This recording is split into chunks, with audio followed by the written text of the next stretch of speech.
What's something about becoming a lawyer that no one tells you in school? That's a really good question. I think it's the concept of in school, there is a lot of dialogue, professors, student groups about work-life balance and being respected in the workplace. And so it makes you feel like that we are in that world, that law firms have evolved, because we've all listeners, whether you're a lawyer or not, there's plenty of TV shows to show it. There's plenty of horror stories. You get on Reddit, you're going to find it, that the legal profession is not accommodating. It's not kind. It's not empowering. Instead, a lot of times it's stressful. It's cutthroat. It's competitive. A bunch of negative words. And so I think the way that it's presented in law school, really what the goal, I think, is to empower students to stand up for themselves. But I think the disadvantage that we're putting them in is you think that you're just having to stand up for yourself in normal ways. Mm-hmm. And really, you come and a lot of firms' cultures are still so horrible. You are terrified to stand up even for like really basic things. My first job, I had 5 vacation days. Right. That was sick. That was sick days, holiday, vacation days. That was it. I had 5 days. My family lives 4 states away, 3 states away, some states away. It's a 10-hour drive or an 8-hour plane ride because there are no direct flights. So for me to see my family, it is a minimum 2-day of travel there and back. And then if I'm going to be there one day, that's 3 days. Please explain to me. So I'm like, I feel like pretty confident and I'm not scared to stand up for myself, but I was just like, oh, I guess this is how it is. And I just accept. And I was like, okay, because it's scary out there. And so I think that's something that's missing from law school is instead of just kind of empowering you to get in there and to be the trailblazer and change the culture, I think we really should be talking a lot more specific about how to do that. And maybe it's just starting, for example, with the appropriate amount of vacation days and sick days you should have. Like, what's a bare minimum? And if the firm is offering you less, let me just say that's a red flag. That is a red flag. And truthfully, you shouldn't even have to stand up for yourself. You should just run for the door. But I like that. Run for the door. Yeah, it's things like that. I don't think law school does a good job. Really, I mean, we want to be rainbows and butterflies and we want to prepare the students, but I don't think that we're preparing them that it's not just big law. There are plenty of law firms that are not big corporate law firms that still have a cutthroat or an unaccommodating or inflexible culture, and dealing with that with eyes wide open is a lot easier because I went in not expecting it, and so it was even more difficult to find my footing. And I don't wish that on anybody, and it's still happening. And I hate that happened to you, but I think that the good that came from it is that now you have this passion about creating a law firm of your own that is not aligned with those values, that has different values, that really cares about their people, and creating a great work environment with a good work-life balance. Yeah, it's actually really funny. In law school, one of my dear friends, we're on total politically different ends of the spectrum, and we'd have these great conversations, and we both really enjoyed it. And one day I went on a rant about the legal profession, and that was why I was not going to be a lawyer, and it should be better, and I'm just getting on my soapbox. And he looked at me and he said, well, why don't you change it? Yeah. I said, that is not my place.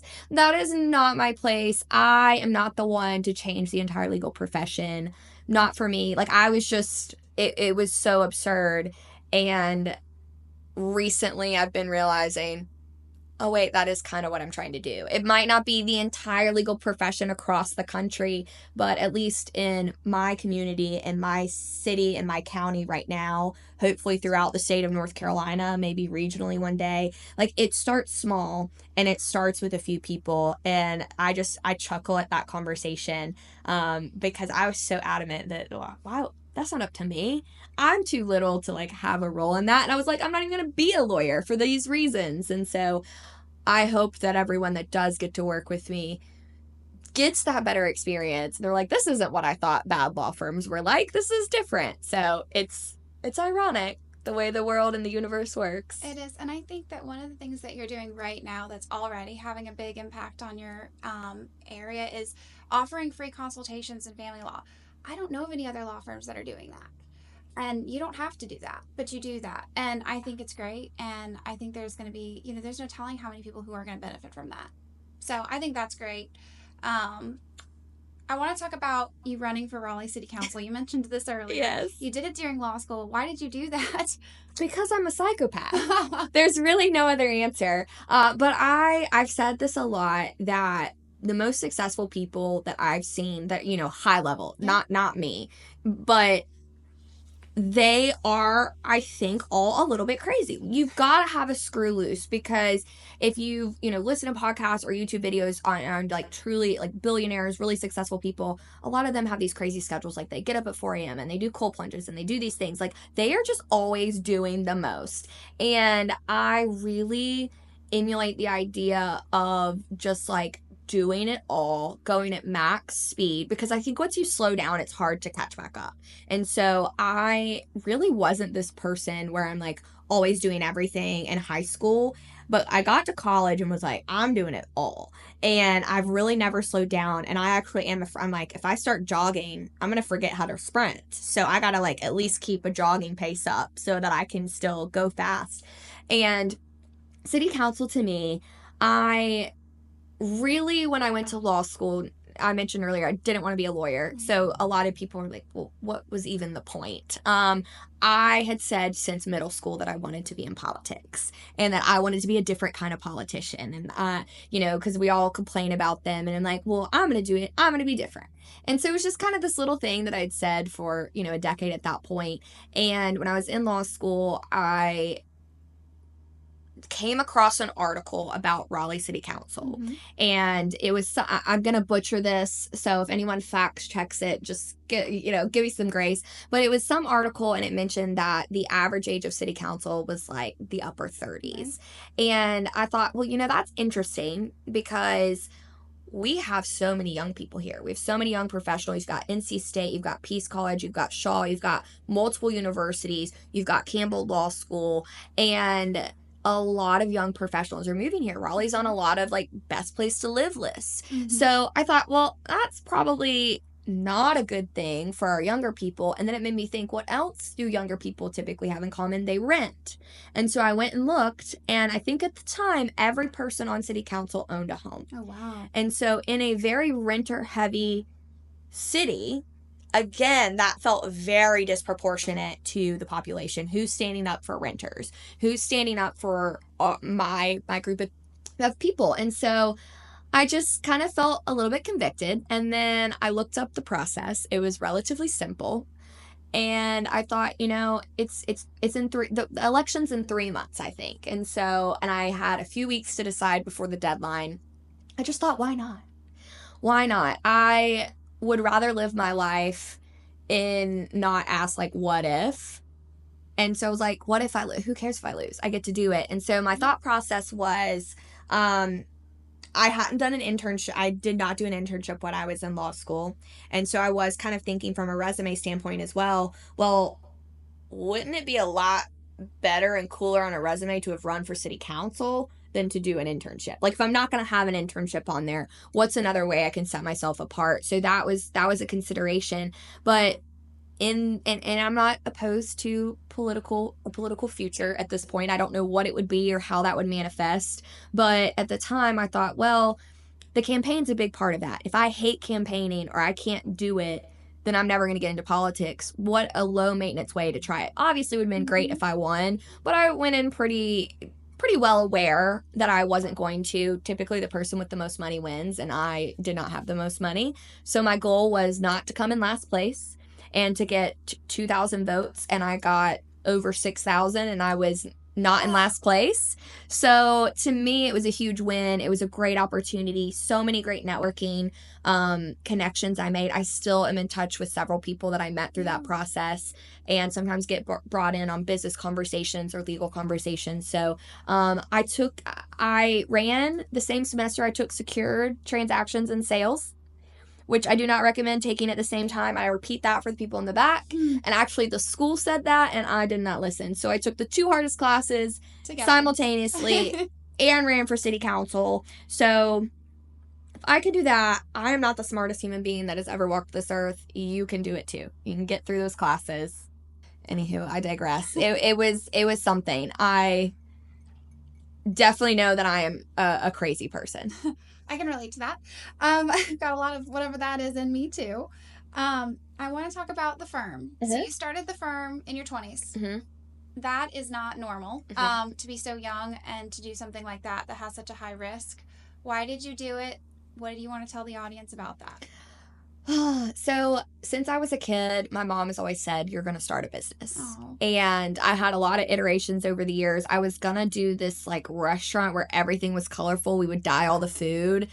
That was one of the big ideas I had. And then I realized restaurants don't have very high margins, so we're not going to do that. And then I wanted to create flavored envelope licky things. I thought that was that was going to be promising. I had a few little businesses. I did custom paintings and items like that. I did a coaching and consulting business. So always kind of been entrepreneurial minded. I know that I wanted to start something bigger than me. And so when I finally committed to law and I found family law, like I said, within the first 2 months, I knew I was going to start a family law firm. I realized I liked it enough that I had a heart for it. And I had seen enough law firms to see that a lot of lawyers are not good business owners. And you can be a great lawyer and a horrible business owner.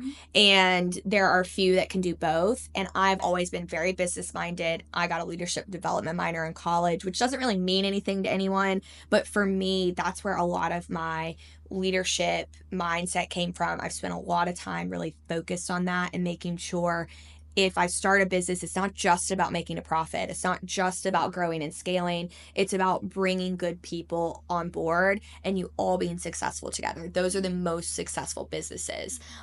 So when I started it, and this is the thing. Gosh, I wish I had started in family law. I wish I had done this at like 26. I would have done it so much sooner. So got into family law. I wanted to be in for 2 years under other people before I started the firm, which I essentially did.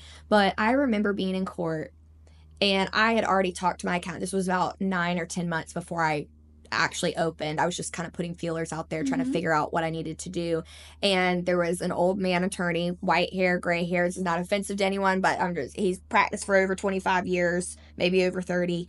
And we were in the hallway chatting after a case. And I was still not really imposter syndrome. I just didn't know if I knew enough about law to start the business. I was not concerned about the business side. I knew that would flow or I could find resources to help me.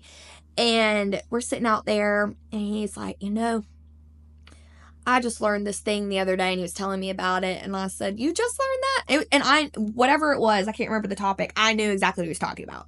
He said, yeah, you think you know everything. And in this job, you will learn something new every day and you will never know everything. And it just truly was a light bulb moment. And I was like, I am wasting my time not doing this. I will always wish I had done it sooner. And that is true.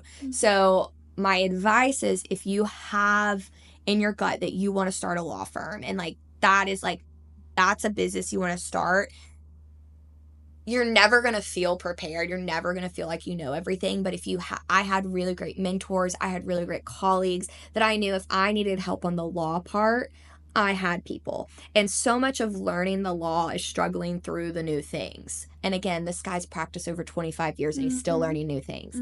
And so it just gave me the confidence of, okay, I feel good about the business. I've spent so much of my life investing in business podcasts and business books and leadership that I can figure that's the part that lawyers struggle with, not the law. Most of these lawyers that are bad business people are great at being a lawyer. Yeah. And so I was like, I'm just going to do it. And I also got to the point where I knew the longer I waited, the harder it would be to pull the trigger. I remember several family members being like, well, with the election and this coming, because, coming into that time of year, I was planning to start spring of the next year. They're like, you don't know what's going to happen. I said, we never know what's going to happen. If I sit around and wait for all of the stars to align, then I will never, ever do it. And I have to do it. I just honestly got overcome with this urge once I finally made the decision and was like, let's do it and hit the ground running. And was I fully prepared? Absolutely not. But I had bank accounts, so I had the absolute necessities in place before I pulled the trigger. And so I just think if it's on your heart, set it up and get it ready and then pull the trigger and don't look back. And also be honest with yourself. I'll say as a little tidbit, they're about 9 months in, the 9 to 12 month mark. I seriously considered shutting down and going back to private practice with my tail between my legs because it got hard. There were some things that I didn't know how to turn around. I wasn't getting new clients. And started free consultation, did a pivot, troubleshooted that problem, and now it's going better than ever. And every single pay period is the new best pay period that we've had for billing and first full-time attorneys starting in a few months. Like, it's just crazy how things can go by in a blink of an eye. I had that moment of I either need to double down and fully commit, or I need to really cut the ties, because I was getting to that point where the debt I was taking on was substantial, and if I kept going in that same manner and it didn't work, I was going to be worse off than when I started the firm. And so I was like, I need to be able to pivot, get back to where I was, and then this actually be a good decision. And that was a really scary call. And I remember talking to my mom, and I really kind of wanted her to tell me what to do, and she's like, I can't tell you what to do. She's like, also, I've never started a business. I've never had that kind of guts. And I'm like, it's not guts. I'm crazy. She goes, no, don't discount it. You are crazy. You are a little bit psycho, but it takes being brave. I was like, I just don't think about it. Like, you just can't. So I'll leave with this piece of advice. You can't let the fear be stronger than the drive. Mm-hmm. And it's the same with city council. Did I know I was going to lose? Yeah. But I was like, this is an opportunity. I think I can learn and grow from it. And I made my own parameters. It wasn't about winning. It was about not coming in last place and getting the votes. And so, like, the first year of the law firm, it was just don't shut down. Right. And then second year, we have a lot more strategic and specific goals. But yeah, you can't let the fear be stronger. As long as the fear is stronger, you will second guess everything you do, and you will allow yourself the opportunity to have giving up be an option, and it can't be an option. Was that period at 9 months the scariest thing that you faced, or was there another point in time where you thought, okay, I can't do this, I don't know what to do? It was just that time frame. So I had several clients come over with me. I actually I took well below what my capacity was, because I knew that a lot of my time was going to be working on the business. And so I just assumed that new clients would roll in. And I will say the first month or two, they came in at such a great pace. They were completely referral based from other attorneys and other clients. And I thought, oh, well, if this keeps happening, we're great, because I'm not going to outspend the big players on Google. So I wasn't putting money into Google ads. It was all completely organic. And it snuck up on me because I had a few cases with some court dates and things like that. And so for the listener, that's a big way that lawyers make money, is when we're in court all day, we're billing for that time. So the best month we had was September. I had several court dates, but all of those cases concluded. So I had these 4 cases that, it was more money than I had ever seen at one time in my life. Right. And I'm like, this is working. The firm is great. I love my life. And what I lacked was the ability to see what was coming next. Mm-hmm. And it totally blindsided me. So those cases concluded, I see a lot of money and I'm like, this is great. I'm going to have to hire soon. And then the way the billing cycle, it's a little bit delayed. So I didn't notice till the end of October, there's hardly any money coming in. And so for reference, during that time frame, November and December, I was sending out 3 or 4 invoices a cycle, because there were only 3 or 4 clients with active cases, and they weren't in court, so it was pretty low. Now, for example, last billing cycle, I think we sent out 27. So it makes a huge difference. And so all my clients concluded. I didn't have a consult, maybe 1 or 2. They weren't free at this time. They were my regular billable rate. I had maybe 1 or 2 from September to December. So if you don't have consults, you're not getting new clients. And so I was rounding out going into 2025 thinking, I mean, those months I was having to put things on credit and not paying off other like small business type loans that I had made because we weren't making any money. I was having to pull from my resources even more, which as a business owner I expected. But it was crazy going from, wow, this is so great, to, oh, we are at a standstill. There wasn't work to be done that I could make money on. There's obviously always work to do in small business. So it was terrifying. And I mean, I had offers from firms when I went into when I started my firm, like, oh, come here. And I was like, I'm going to have to reach out to them because I'm not going to make any money. But I doubled down. I was like, I'm going to give it another 3 months at a minimum, do free consults, see if it changes things. And it's been an absolute game changer. And when did that feeling that things were not going the right direction change for you? When was the moment where you said, okay, I've made the right decision. This was what I was meant to do?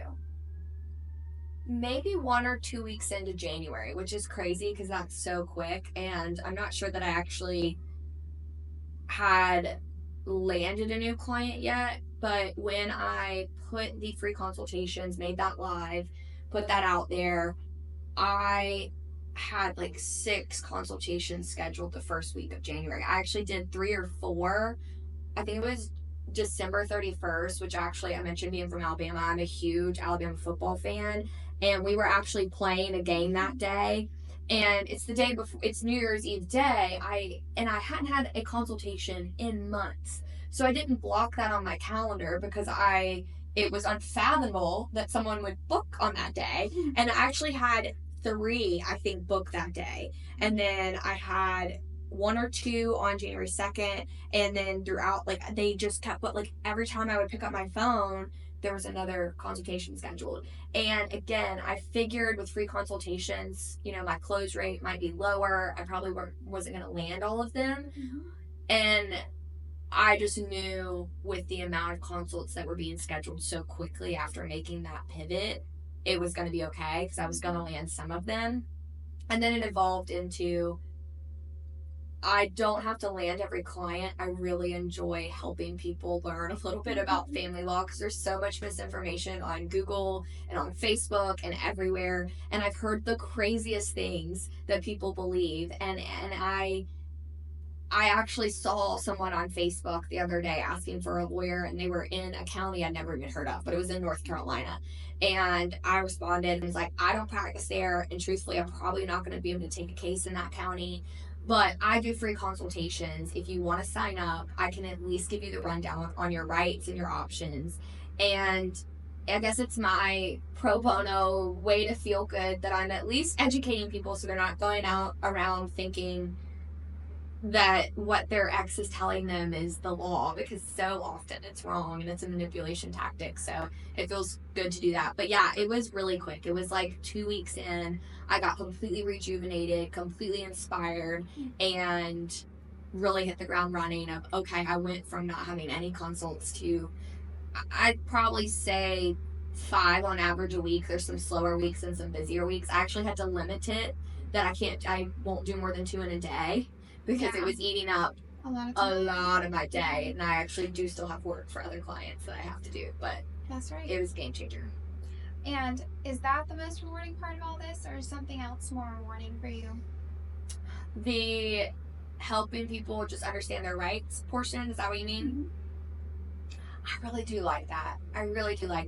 That is a big piece, but the thing that really makes my heart happy and makes me feel fulfilled is the mentorship aspect. So when I left my last firm, I ran the internship program. I had an intern the whole time I was there. And when I was giving my 2 weeks notice, I had a desire to have my own business. That was a big part of it. But I was explaining to them, because they made some offers trying to get me to stay, and there were some different options. And I was like, but what you don't understand is I am my best self when I have someone to mentor, because it challenges me to be someone worth looking up to be in a mentorship role. And it challenges me from the interpersonal side to get to know the different personalities that I work with. because not everyone responds to the same thing. And so trying to figure that out and make sure I'm communicating in the way that's best suited. And I want everyone that's ever interacted with me professionally, especially in that mentor-mentee role, to find value in it. Like the people that have made big impacts on me, I talk about them all the time still. I'm like, oh, this person did this and they're so great. And I want it to be so overwhelmingly valuable that my people, whether they stay with me forever or go on other places, that they feel that same connection and they know that I always be there for them. And so that's the part that I love the most about starting my firm, is even though I got to run the internship program there, I still reported to somebody else. And there's a lot you can still do, but you're not creating the culture when it's not your firm. Yeah. And so I needed to be part of creating the culture from the top down and holding other people accountable to those same requirements and standards. And so that's really the part that gets me fired up. I do love helping people and I love winning cases for my clients and getting settlements. But the thing that makes me keep going is, I guess, revamping the legal industry and trying to be a law firm that's different and really helps all of the team members become their best self personally and professionally. What last piece of advice do you have for our audience? Some of them who might want to pursue opening up their own firm. What advice would you give them? This is going to be really tangible advice because it has made such a difference for me. Lawyers on a Beach Facebook page. Okay. I don't even know how I stumbled across it, but it is a large group of lawyers across this country. Some are solos, some have small, some have medium firms, and they ask questions from how do you pick healthcare for a solo? How do you pick healthcare when I'm starting to hire people? How do you train an executive assistant? What case management software do you use? Are you allowed to use AI to take notes? I mean, the amount of information that is shared, so people ask these questions and people give novel answers in response.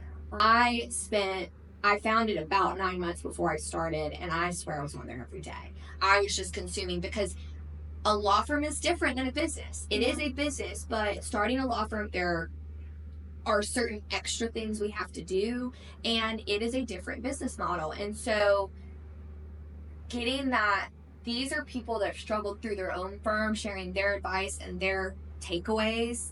I would much rather do that than just Google something. And I love ChatGPT. So that is bestie.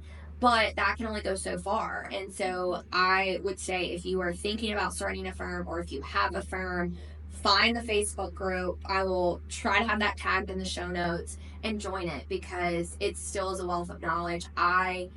Usually my research when I want to do something new, I go there, I search whatever it is, see if someone's already posted about it, or I make a post and get responses. And so that is such a great resource. And every time I talk to someone that's thinking about starting a firm, I tell them, go join it immediately. And that would be my biggest tip, because it's better than any book I could recommend. Yeah. All right, let's wrap this up with a quick lightning round. Awesome. I'm going to say a word. I want you to say the first thing that comes to your mind. Okay. All right. Coffee order. Vanilla latte. Reality show you secretly love. Secret Lives of Mormon Wives. Favorite legal movie or TV show? How to Get Away with Murder. One word to describe your 20s so far. Transformative. I love that. Thank you. Well, then we'll end there.